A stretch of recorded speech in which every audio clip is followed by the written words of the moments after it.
Okay, so I'm gonna do this just really quick because I don't have much time. But last night I wrote this down, and it was because sometimes I just like to doodle, and it's love will heal you, right?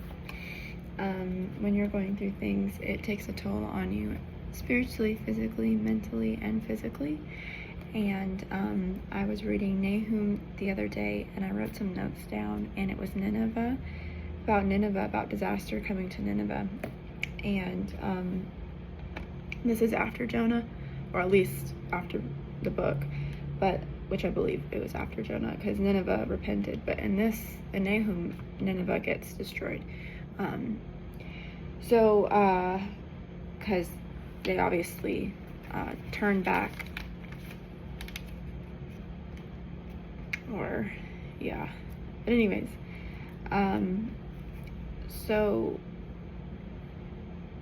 the Lord is speaking, and He is basically talking to His people within Nineveh, and how He's going to set them free and break the yoke off of them. And it even says here, though they are safe and likewise many, yet in this manner they will be cut down when he passes through. And that he is not capitalized. So who's the he, right? Though they are safe, this is what the Lord is saying, though they are safe and likewise many, yet in this manner they will be cut down when he passes through. Though I have afflicted you, I will afflict you no more, for now I will break off his yoke from you and burst your bonds apart. So if you go to this is chapter 1, going back a verse, it says, from you comes forth one who plots evil against the Lord, a wicked counselor. And he's talking to Nineveh. From you comes an evil one, right? And then he then talks about how though they are safe, they will be cut down when he passes through, the wicked one. But then he says, though I have afflicted you, I will afflict you no more, and I will break his yoke from you and burst your bonds apart. And then it goes on, the Lord has given a command concerning you. Your name shall be perpetuated no longer. And perpetuated means like everlasting. He's bringing an end to it. It says, out of the house of your gods I will cut off the carved images and the molded image. I will dig your grave, for you are vile. Behold, on the mountains the feet of him who brings good tidings, who proclaims peace. O Judah, keep your appointed feasts, perform your vows, for the wicked one shall no more pass through you. He is utterly cut off. So again, it's talking about God's bringing judgment on Nineveh, but he's really bringing judgment on the evil one, and those who choose the evil one are going to also perish. But the ones who turn away, right? He said, "O Judah, keep your appointed feasts and perform your vows." So he's saying those who are steadfast, it's good news, because now I'm cutting off the wicked one from you. So if you're holding on to the wicked one, you're going to get cut off with it. But if you are resisting it, he's going to cut it off from you, right? And even the Lord said, though I have afflicted you, right? And so this can be because of things that we've gone through in our past, right? The sin that so easily entangles, and the baggage and the pain that came from that, right? Just the trials of life in and of themselves, right? But the Lord is going to break these things off now, because there's only a certain amount of time, right? There's a time, right? And then also, aside from just, suffering because of our own choices, but also suffering for Christ, the Bible is really clear about how we must suffer with Christ so that we can glory with Christ. There's no glorying without Christ, without suffering with Christ. It comes together. So that kind of suffering is not in vain. And again, you're not holding on to the enemy. So the enemy, when he gets cut off, there's going to be vindication. And then if you read the end of Nahum, at the very end, and this is why it's very interesting, because it says passing through again. So when you think about demonic attacks, it's a spirit, right? And you're a vessel. So it passes through you. It's very intense when you get spiritual warfare and attacks, right? You feel everything that's of that spirit. And it can be, it's tormenting, right? It's torment. So you go to Nahum, at the very end of chapter 3, verse 19, it says, and he's talking again to Nineveh. It says, your injury has no healing, your wound is severe. All who hear news of you will clap their hands over you, for upon whom has not your wickedness passed continually? For upon whom has not your wickedness passed continually? So again, it was on his people. Again, and it was their wickedness. They were in evil. And he even talks about Nineveh being a bloody city full of lies and robbery. Its victims never departs the noise of a whip and the noise of rattling wheels. It's just because of the multitude of harlotries of the seductive harlot, the mistress of sorceries, who sells nations through her harlotries and families through her sorceries. So a lot of witchcraft. Behold, I'm against you, says the Lord of hosts. I will lift your skirts over your face. I will show the nations your nakedness, and the kingdoms your shame. I will cast abominable filth upon you, make you vile, and make you a spectacle.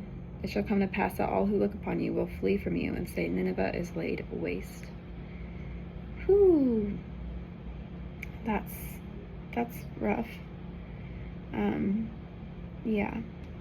But again, when we go back to that, behold on the mountains the feet of him who brings good tidings, who proclaims peace.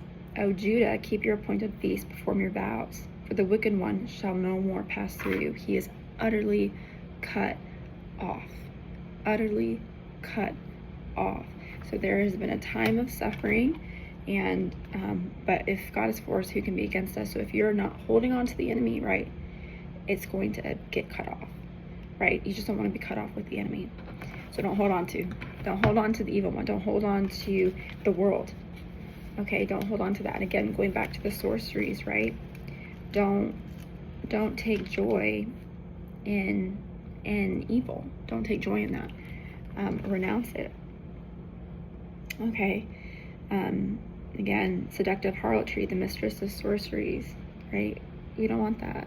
I had a dream of my brother's dog. He was outside on a hill, right outside our front door, and he was looking down at a house, and there was a woman right outside the house, and she had tons of dogs, all going nuts on her front porch, and they were all wanting to get in. They were like gray, and they looked like almost like wolves, but there were so many of them. They were going crazy, as if she was like feeding them or something. And they were like all the dogs in the neighborhood. And then KJ's on the hill, and I'm telling him, don't go, like don't leave. And then he looks at me, and then he just goes, and he runs, and he's like with all the dogs lost in like just the chaos of all of them at the front porch. So again, that can take you to Proverbs, talking about, you can also relate this with the spirit of Jezebel, right? Right, it's just a very manipulative, seductive spirits that want to draw you in to kill you. And if actually you go into, and right, so if you become like it, right, you become like it when you're in agreement.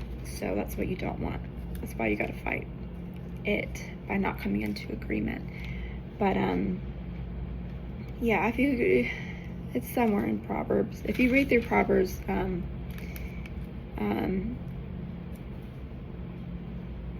you'll see it. But just being very wary of, the world trying to trap you, right, with treats, right? Because you usually, when you have animals come to someone's house a lot, it's usually because they're giving them treats, right? So be careful what you are who you're going to, right? Who you're putting your trust in. And just know that people can be operating through a spirit that is out to destroy you. And it's already got them, so it's able to work through them. So that's why you need discernment. And they need to be free too, right? But you have to be discerning who's a wolf, right? A wolf. Because you don't mess with wolves. That's where you have to pray and be very careful.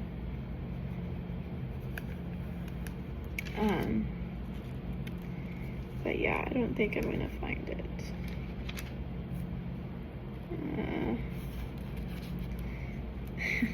I guess it's the adulterous woman. That's what it is. Right, and it was like all the dogs in the neighborhood. So it was just like, don't follow her, okay? Don't do that. Don't give in to the ways of this world. Another dream I had more recently was I was covered in tattoos. I was like covered in tattoos, like everywhere. And my back, I couldn't really tell, but I think it was like a massive snake was on my back. And I was taking a picture of my back, kind of like as proof, like, oh my gosh, right? But then I was like talking on the phone and I looked at my hand and it was all starting to come off. It was all starting to come off. It was all starting to come off. Right?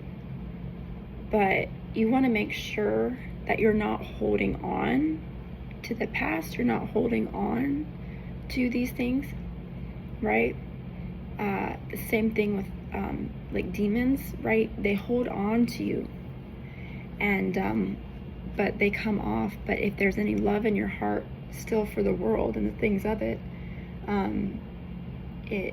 you have to be able to let it go, right? So no snakes, right? Snakes represent lies and deception, but yes. Okay, so what else is here?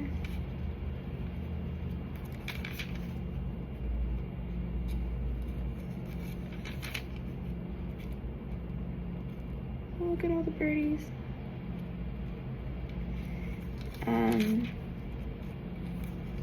Okay, I gotta go. I have to check out. I'm checking out.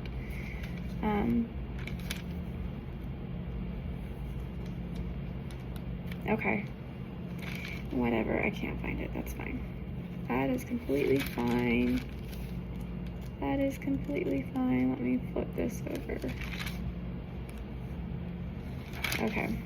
Let me pause this. Okay, so here it is. The crafty harlot. This is Proverbs chapter 7. For at the window of my house I looked through my lattice, and saw among the simple, I perceived among the youths a young man devoid of understanding, passing along the street near her corner. And he took the path to her house, in the twilight and the evening, in the black and dark night. And there a woman met him with the attire of a harlot and a crafty heart. Okay, so, and it just talks about that. And then he says, with her enticing speech, she caused him to yield. With her flattering lips, she seduced him. Immediately he went after her as an ox goes to the slaughter, or as a fool to the correction of the stocks, till an arrow struck his liver, as a bird hastens to the snare. He did not know it would cost his life. All right, so this is a serious situation. Now therefore listen to me, my children. Pay attention to the words of my mouth. Do not let your heart turn aside to her ways. Do not stray into her paths, for she has cast down many wounded, and all who were slain by her were strong men. Her house is the way to hell, descending to the chambers of death. Whew, that's intense, right? So and then if you go before this part, earlier in the chapter, it says, keep my commands and live, and my law as the apple of your eye. Bind them on your fingers, write them on the tablet of your heart. Say to wisdom, you are my sister, and call understanding your nearest kin, that they may keep you from the immoral woman, from the seductress who flatters with her words. Okay, so the seductress woman does not care about covenant. Okay, does not care about the sacredity of marriage. Okay, there's nothing of that. Okay, it's just pleasure and me. That's what it is. So it's not love. And the enemy will use lust as a way of trying to fulfill a lack of love in your life. So the way you overcome that is through love. Oh, and that goes back to this, love will heal you, right? So, things are removed by something else filling it in, right? And so the Holy Spirit has everything that we need, right, to be free from the things that create death in our lives, because Jesus is the way, the truth, and the life, right? And his Spirit is with us, so he removes those things. And ultimately, it's through love. Love is the answer. So love is what heals. And so when your heart gets so full of love, you don't fall prey to that as much, right? That's why the spirit of Jezebel attacks very strongly through discouragement, because there's a lot of pain, right? Okay, I gotta go.